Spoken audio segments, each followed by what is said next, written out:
Shalom, anak-anak sekolah minggu, Elohim, Ali Yasin, Nabi Isa Al-Masih, Yahweh Jireh.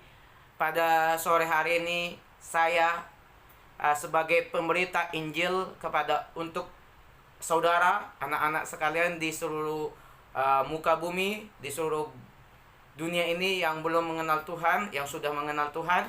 Saya akan siapa dulu. Shalom, Tuhan Yesus memberkati ya. Ya, pertama-tama perkenalkan, nama saya Alex Ribang Stompun. Saya yang mengolah YouTube channel ini, Injil Kristus Official. Kali ini video yang saya upload di YouTube channel saya yang bertema Injil Kristus Official. Dan renungan ini, tema renungan yang saya mau ulas, pembahasan yang saya berikan, pemahaman dalam kehidupan kita saat ini, yakni kejujuran itu sangat penting dalam Tuhan. Ya, saudara, maupun anak-anak muda, maupun anak-anak sekolah minggu, kita harus memiliki kejujuran yang sangat penting di dalam Kristus. Saudara, maupun anak-anak sekolah minggu, pertanyaan saya, apa itu kejujuran? Hanas, bahasa Inggrisnya hanas. Apa itu arti dari hanasti? Saudara, anak-anak muda maupun anak-anak sekolah minggu, sebelum kita mendengarkan firman Tuhan, kita berdoa terlebih dahulu yuk. Mari kita berdoa. Bapa yang baik, pada sore hari ini hamba-Mu ingin menyampaikan firman Tuhan bertema kejujuran di dalam Tuhan. Kiranya kami memiliki sifat karakter yang memuji nama Engkau, yang memuliakan nama Engkau, yang sayang kepada Engkau. Biarlah Engkau layak di mata kami, biarlah kami menjadi anak-anak Kristus, anak-anak terang, dan biarlah kejujuran kami bawa kemana kami merantau, biarlah menjadi berkat, menjadi terang bagi setiap orang-orang yang belum percaya Tuhan. Biarlah tingkah laku kami sesuai firman Tuhan, biarlah lidah kami, hati kami, iman kami hanya berseru, hanya bersorak, memanggil, teriak di dalam nama Tuhan Yesus. Tangking itu kuasa gelap dengan nama Tuhan, dengan iman kami, hati kami, untuk layak di hadapan kami. Tuhan, ampuni segala pelanggaran, kefasikan, kedosaan kami, keegoisan kami di dalam nama Tuhan. Haleluya, amin. Saudara terkasih di dalam nama Tuhan Yesus,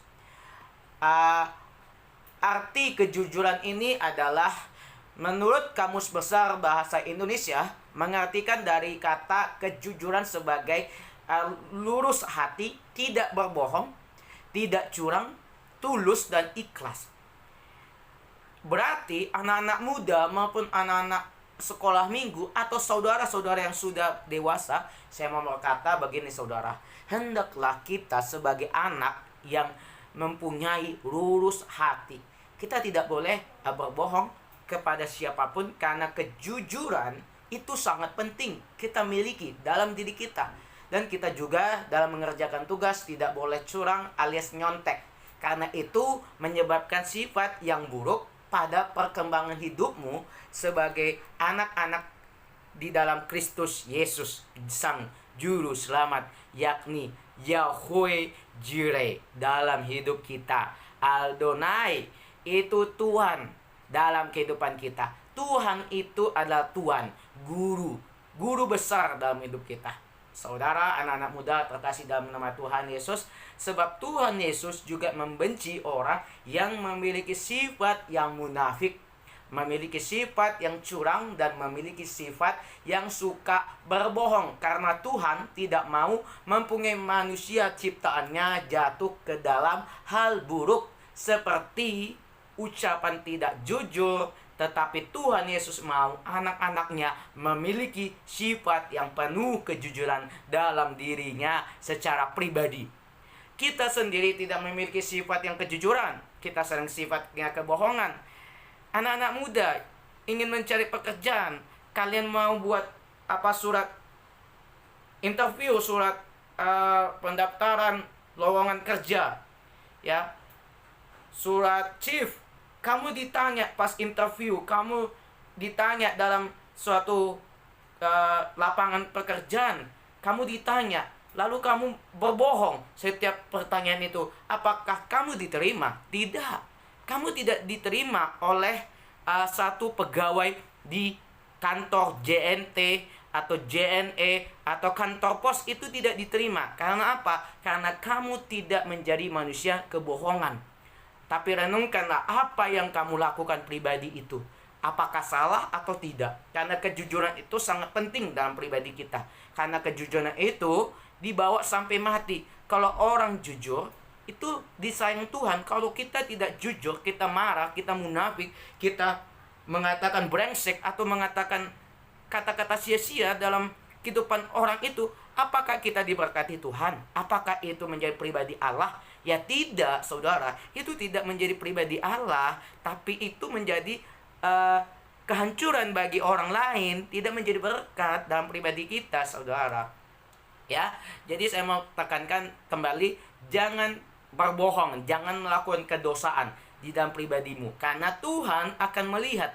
Karena nanti pengangkatan atau penghakiman di surga, di dalam pintu masuk ke kerajaan surga itu, kamu ditanya, kamu berapa kali kamu berbuat dosa, kamu berapa kali berbuat kebaikan. Lalu kamu bilang, aku singer, aku memberi makan 1.000 orang, aku menolong, aku beri dan segalanya. Lalu apa kata Tuhan? Aku tidak mengenal engkau, sebab engkau bukanlah pilihan yang kupilih. Karena engkau berbuat dosa, kekejian, kamu berzina, kamu berselingkuh, berpoligami, kamu berbohong dalam pribadimu. Tuhan Yesus sendiri tidak mengenal kamu. Ada di dalam kitab suci terjemahan baru, memang ada nyata, pribadi itu nyata. Tapi saya luruskan bagi umat muslim yang pernah bilang, Yesusmu tidak kenal kamu. Tapi saya mau berkata, firman itu memang tidak ditekankan dalam semua orang. Hanya sebagian orang Kristen yang tidak percaya Yesus, dan dia akan mati, dan dia yang pindah agama itu, dia tidak akan dikenal oleh Allah atau Yesus. Yesus tidak mengenal pribadi kita. Kalau hati kita cuma hal duniawi, ya menggesek-gesek atau menonton video bokep atau segala yang kita berbuat, main judi online, mabuk-mabuk, kebohongan itu terjadi dalam pribadi kita, saudara. Ya, saudara yang terkasih dalam nama Tuhan, renungkanlah dan lakukanlah pribadi-pribadi Yesus. Shalom, Tuhan Yesus memberkati. Shalom, saudara-saudara terkasih dalam nama Tuhan. Alkitab berfirman di kitab Amsal pasal 14 ayat yang ke-5. Begini firman Tuhan dikatakan dalam kehidupan kita. Saksi yang setia tidak berbohong, tetapi siapa menyembur-nyemburkan kebohongan adalah saksi dusta. Demikianlah firman Tuhan. Saudara-saudara terkasih dalam nama Tuhan, surat Amsal ditulis oleh Salomo. Salomo menulis suratnya di kitab Amsal bertujuan agar kita sebagai anak-anak Kristus, anak-anak pilihan Allah, memiliki sifat yang berhikmat, bijak, dan bertekun di dalam nama Tuhan. Kita takut akan Tuhan, kita dewasa, bertanggung jawab, dan selalu taat kepada Tuhan. Dan juga Salomo menekankan di dalam kitab Amsal, yang berarti kita harus sebagai anak-anak yang menjadi saksi memberitakan kabar baik dari Tuhan Yesus, sehingga Tuhan mengingatkan kepada kita melalui Salomo dalam kitabnya Amsal, yang mengatakan kita tidak boleh tidak sopan seperti apa? Seperti berbohong. Tetapi jika kalau kita sebagai anak-anak Tuhan, sebagai adik-adik Kristus, anak-anak perjanjian Tuhan, atau kita saudara-saudara seiman, kita melakukan berkata-kata jujur, maka Tuhan Yesus itu mencintai kita. Tetapi Yesus berkata, jika kamu menabur biji kebohongan, maka akan tumbuh buah kebohongan dalam hidup kamu maupun hidup seseorang. Ya, apalagi kalau kamu menyemburkan kebohongan, menanamkan, menuai kebohongan, maka kamu menjadi saksi dusta. Pekabaran Injil yang kamu beritakan itu menjadi saksi dusta. Banyak sekali kita lihat orang-orang yang di YouTube zaman sekarang ini melakukan apologetika, Teologi sistematika dia tidak tahu sama sekali. Teologi biblika dia tidak tahu. Teologi filsafat historis dia tidak tahu. Tapi dia sudah berani apologetika, dia sudah berani untuk menyebarkan firman, tetapi itu firman yang kebohongan. Pertanyaan saya, kebanyakan orang yang bertanya, "Kak, kenapa orang yang melakukan apologetika itu apakah sudah masuk surga?" Tidak. Manusia seperti itu yang tidak mengerti, tidak sekolah Alkitab, dia tidak tahu teologi sistematika, teologi biblika, teologi historis, teologi filsafat historis, yang dimana sejarah-sejarah Alkitab di dalam firman Tuhan ini, dia perlu tahu bagaimana kisah firman Tuhan, kisah historis yang diceritakan dalam kitab suci. Kalau kita mengarang atau menambah-nambahkan firman atau mengurangi tulisan-tulisan yang telah dihilangkan oleh Roh Kudus pada diri kita, kita kurang-kurangi, kita menggunakan tafsiran kita, memutarbalikkan, itu suatu kebohongan, kekejian. Itu akan dimasukkan neraka bagi orang-orang yang sudah menjadi pencelaan dalam kehidupannya. Saudara-saudara terkasih dalam nama Tuhan, kita harus perlu tahu, saudara, di mana Kristus tidak suka kepada orang yang seperti hal demikian. Ya, demikianlah firman Tuhan. Buka kembali Alkitabnya. Firman Tuhan tertulis di kitab Amsal pasal 28 ayat yang ke-18.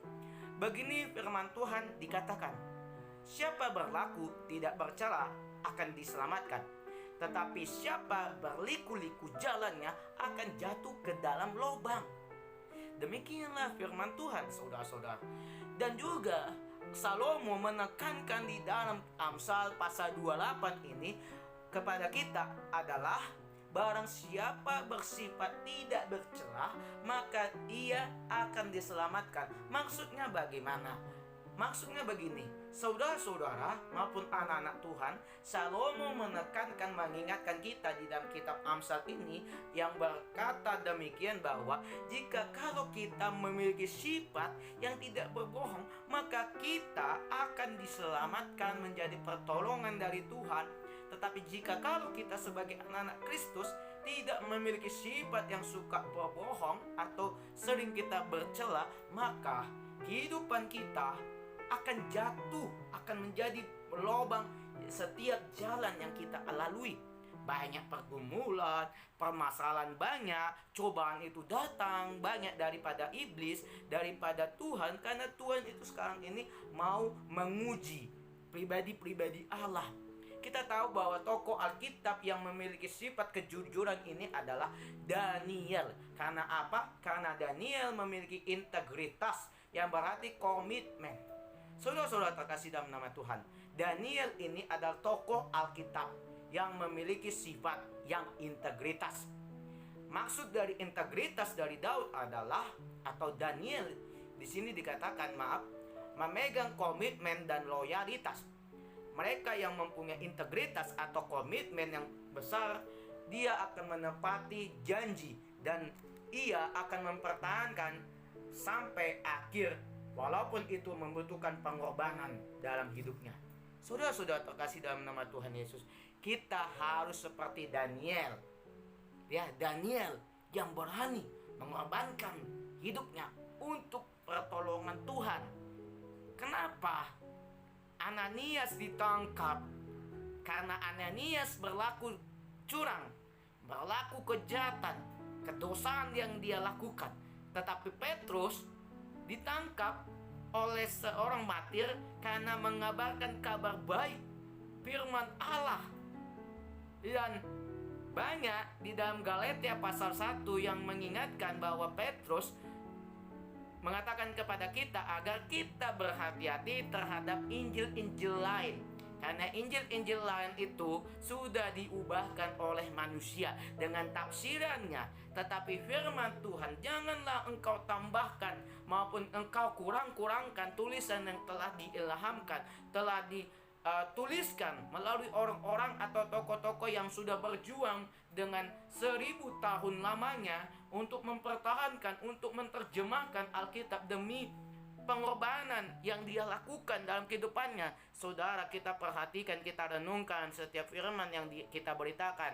Jangan kita menolak firman, jangan kita malas untuk mendengar firman, jangan kita sok menjadi kebohongan-kebohongan yang terjadi dalam pribadi kita. Jangan kita memiliki budak dosa dalam pribadi kita. Saudara, demikianlah firman Tuhan. Kita tutup dengan doa. Bapa, terima kasih atas anugerah yang Kau berikan kepada hamba ini menjadi berkat kemurahan Tuhan.